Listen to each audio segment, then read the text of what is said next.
Hello mga mahals! Good morning! So today nandito kami sa shop. Nagpapack si Belle ng orders. Tapos ayusin natin and maglalagay kami ng stickers sa mga ibang candles na na-create namin this past few days.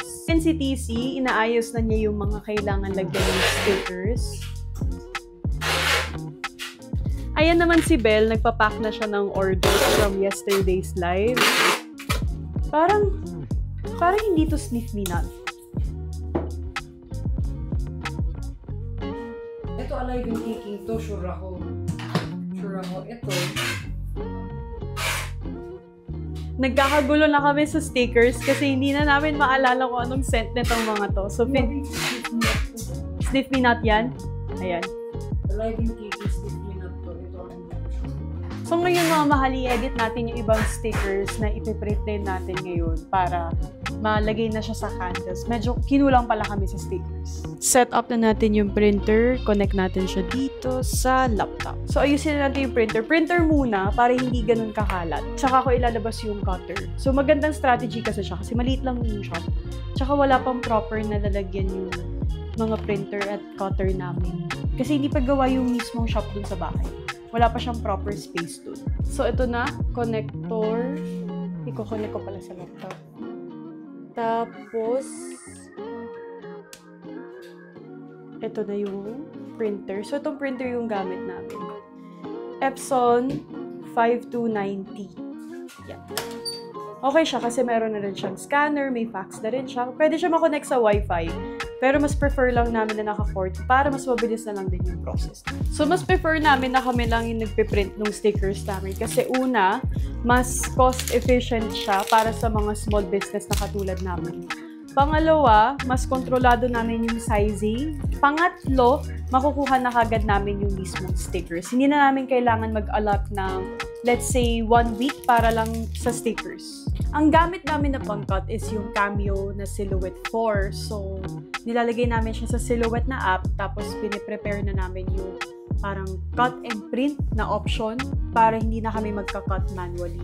Mas mabilis din yung process kasi magpiprint na lang kami, ilalagay namin sa cutting board, tapos kakat na lang yung mismong machine. So, less na yung pagod. Dati kasi minamanual namin. So, bumili kami nung manual na cutting board. Pero ngayon, nakapag-invest kami sa isang cutting machine. So, ito yung Silhouette na app.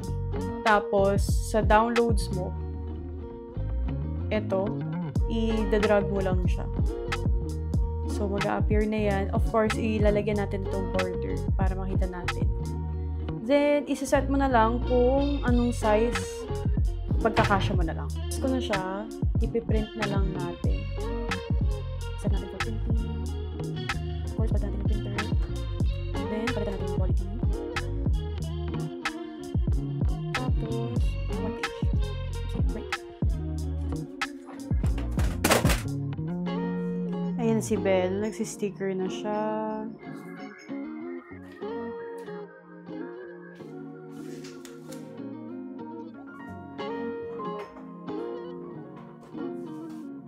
Si TC, nagbibilang ng mga stocks. Inaayos din yung mga stocks kasi wala na kami mapaglalagyan ng candles.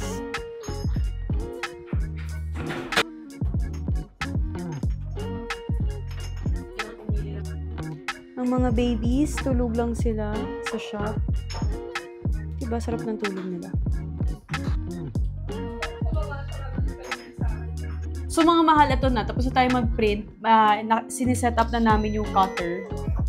Ito siya. So, Silhouette Cameo 4. Kukunin ko na lang yung board.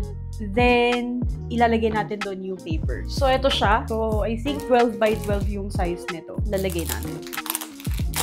So, ito, ilalagay lang natin dyan. Make sure nyo lang na pantay. Tsaka, i-lock nyo. Then, dito siya.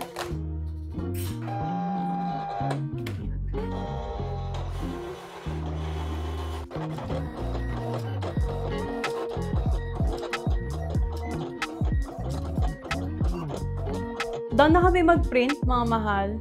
So, didikit na lang namin yung mga stickers. Ayusin na lang din namin yung shop. Tapos, yun, tignan namin kung makapag-live pa ba kami. Kasi maaga rin kami uuwi kasi it's a Saturday. Yes, ayusin muna namin yung mga halila for pahabol for holiday season. Para mag-rate na sila, malagyan na and may proper disposal. May proper storage lang din yung paglalagay. Kasi ito sa shop kasi naka-AC. Unlike sa shop namin sa bahay, sa pinagagawa namin sa naka-AC. So yun, para mas tama na yung curate.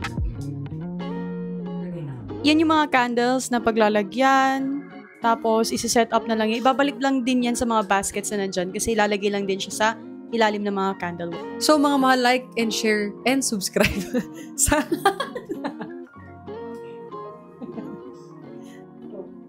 So, yun.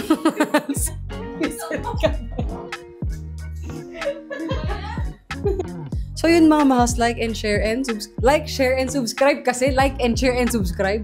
So yun, like, share, and subscribe mga mahal for more videos na ganito. Pero hindi na naman puro ganito ha. Marami kami ginagawa. Hindi lang to. So abangan nyo yun sa mga next upcoming videos. Goodbye!